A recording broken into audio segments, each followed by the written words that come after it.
জয়গুরু সবাইকে।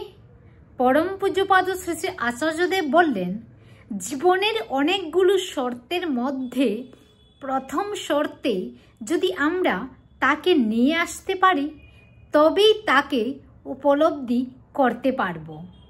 তার জন্য তার মনের মতন আগে আমাকে হয়ে উঠতে হবে। আমি আমার মতন হয়ে আমার ধান্দা নিয়ে চলি। খাওয়া দাওয়া, ভাবনা চিন্তা কোনো কিছুরই ঠিক নেই।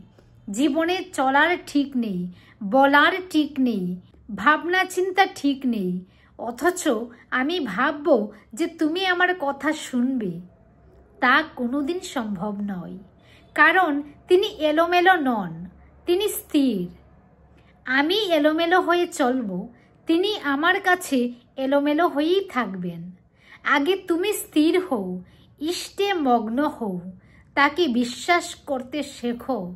তোমার জীবনে তাকেই বাঙ্ময় করে তোলার চেষ্টা করো। দেখবে যে তুমি তাকে সব অবস্থার মধ্যে পাবে। জয় গুরু।